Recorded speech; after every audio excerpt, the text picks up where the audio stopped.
Why, ya, ya, ya! Where are they? All right. So, what I'm trying to figure out right now is how does Jason Todd fit into the Arkham games' story? I mean, he's been barely mentioned throughout, well, in particular City. You know, if he played like as Robin through the challenges in Arkham City, Joker would be like, "Hey, Robin, didn't I kill you already?" And that was basically the only mention that there was ever a Jason Todd Robin in the Arkham series. Let's take an in-depth look at his bio. Red Hood is right here. It's the first one that you come up with, apparently. For some reason. I didn't touch anything. I just... That's where you left it at. Well, fine, maybe. Besides the discovery of a yeah, I'm drunk, I'm sorry. Besides the discovery of a militia training facility in South America, virtually nothing is known of the Arkham Knight unit. Oh. I can't read. Virtually nothing is known of the Arkham Knight until his arrival in Gotham, where he quickly earned himself a fearless reputation amongst the city's leading criminals. Working together with Scarecrow, he has sworn to kill Batman and will stop at nothing until he's dead. Okay. Raised in the slums of Gotham City, Jason was the son of a petty criminal and a drug-addicted mother. When his father was imprisoned and his mother died, Jason found himself struggling to survive, stealing car parts for cash. This led to Batman discovering Jason in an alleyway, trying to steal tires off of the Batmobile. Batman took him in and trained him to replace Dick Grayson as Robin, while Jason didn't share Dick's cheerful enthusiasm and acrobatic abilities. Life on the streets had him tough and fiercely driven. Frustrated at Batman's unwillingness to kill the Joker in spite of his heinous crimes, Jason set out to do it himself, only to get himself captured, tortured, and killed by the Clown Prince, leaving Batman riddled with guilt.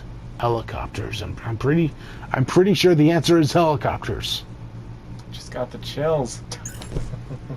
Since vanquishing the Arkham Knight persona, ooh, ding darn dang it, Todd was able to lay his vengeance against Batman to rest and begin to heal the damage that was inflicted on him in the asylum.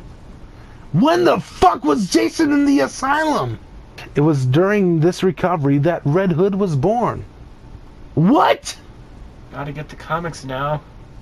Yeah, I guess we need the comic. Now, while he is once again aligned with his former mentor in waiting to rid Gotham of its criminal contingent, Todd's willingness to kill will forever keep them at odds. So no, it's not explained how Jason Todd is still alive, or maybe he never died. None of that makes any sort of sense in the game. I mean, there's the whole scenes where like Batman's like, "Oh my god, Jason, I'm choking you to death right now, but I love you. Why did you ever think that I hated you?" And then Jason's like, "Yeah, Batman, you're such an asshole." And then you kind of go through that process like at least 2 or 3 or 4 times or so. And then finally it's like, Jason, I really do love you. And then still Jason's like, "No, Batman, I'm the Arkham Knight right now. I'm not Robin ever. I would never be Robin ever again, man."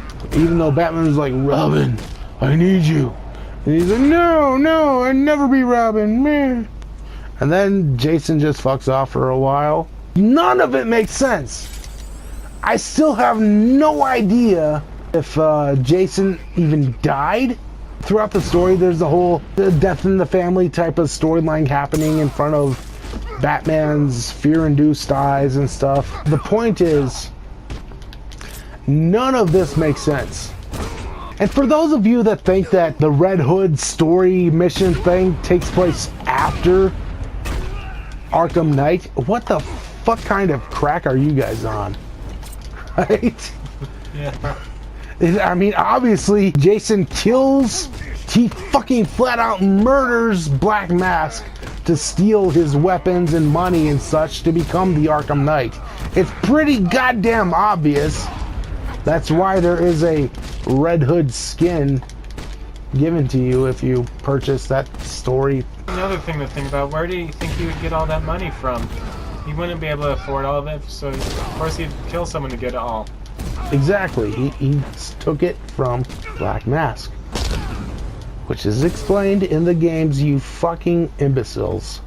Then there's a story about how, oh my god, the Joker in the Suicide Squad movie, he's actually Jason Todd, because did you know that in the Arkham Knight, Jason Todd has a J scar on his face under his eye? And did you know? Did you know that Joker in the Suicide Squad movie has a tattoo of a J under his eye?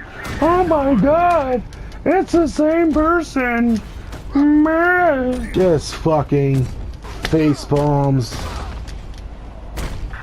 If you actually think, for whatever reason, that just because Jason Todd in the Arkham Knight has a burn scar of a J under his eye makes him somehow the same person as the Joker in the Suicide Squad movie, because Joker has a tattoo of a J under his eye, just know that you're fucking stupid, and you should probably vote for Donald Trump under the same logic, because there is no logic there at all. I mean, these are two totally separate entities. In what world would that ever make any sort of logical sense? I mean, seriously. Shut up, you're dumb. Now, Jason Todd in the Arkham story. The Arkham Knight is a great game. You can read my review over there on ryansdrunk.com. It's supposed to be this huge, big deal in Arkham Knight. Bruh. Jason Todd. Bruh, bruh, bruh. We're sad about Jason Todd. Batman. He's Joker now. It's the most upsetting thing about the Arkham Knight game. Had I even not seen the spoilers prior, there are so many signs given throughout the game. Batman, wow, did you really think I didn't know that you were gonna do that? Did you really think that there's so many signs given throughout the game, and it's absolute horseshit to even try to confuse any sort of smart Batman fan, let alone a self-proclaimed Batman expert as I am. And by the way, if you'd like to challenge me on my Batman expertise, go ahead and do so in the comments. Ask me some questions. I'll answer them, because I'm a Batman expert. So Warner Brothers, man, we're done. We are absolutely done with this whole Jason Todd is a tragic thing happening. We're done with this whole story. Stop it. Yes, we all know that, haha, joke's on you, Batman, stuff things. Fine. That's fine. But you've got a perfect story to work with, even within that range. That doesn't need to have anything to do with, like, Red Hoods or anything. We don't need a character in the upcoming Ben Affleck directed, starring, solo Batman film. We don't need anything like that. All we need is just a story where Batman is still torn up about the death of Jason Todd. A story that was kind of sort of told perfectly this one time. It had to do with being quiet. Like, you know, not saying lots of words. You should hush. Oh, that's right. It has to do with hush. It has to do with Hush. That whole Hush story, graphic novel thing, you know. Warner Brothers, you own DC, so you know what I'm on about. It has to do with the Hush story arc. No, you don't have to tell it exactly, but you're working with a older Batman, an established Batman. You're working with someone that has been around the block a few times. What you could have is like a Henry Cavill cameo, and you know, he could be all like, "Hey, I'm Henry Cavill, and I'm under the influence of Poison Ivy."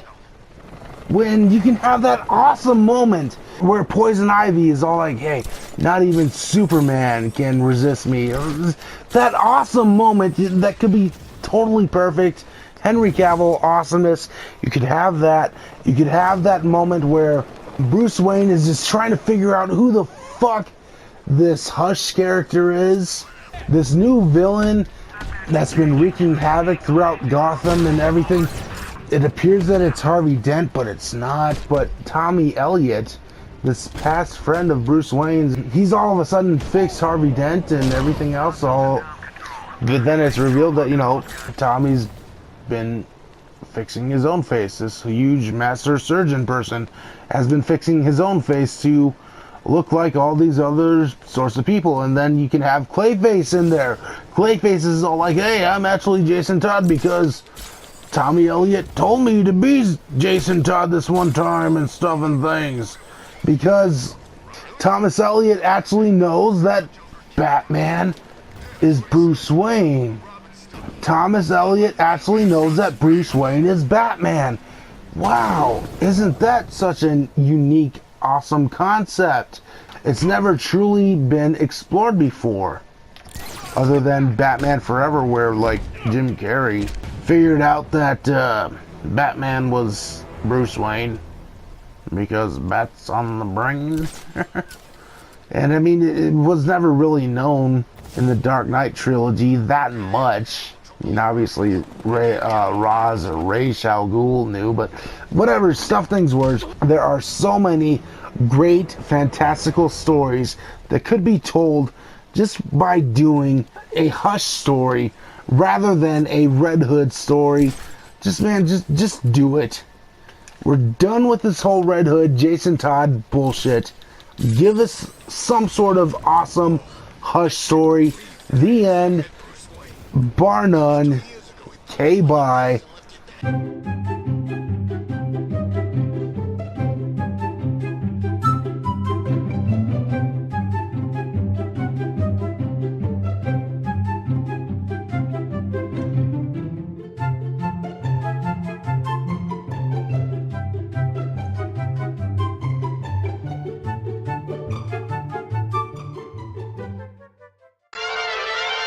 Did his Batmobile not shock them back then? Probably not. It's just like, "Hey, there's a kid trying to steal your car tires. Hey, don't shock a kid because the Batmobile has anti-kid shockers. Most likely." I feel fantastic. Brr, brr. Brr, brr, brr. Bew.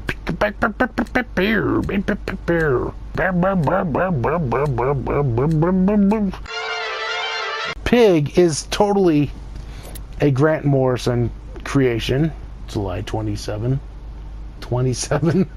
2007. Batman 666, first appearance. Yeah. Pig and Toad and stuff. Fuck you, Grant Morrison. None of your stories make sense. Not even Arkham Asylum makes sense. Seriously, fuck you, Grant Morrison, the NK bye.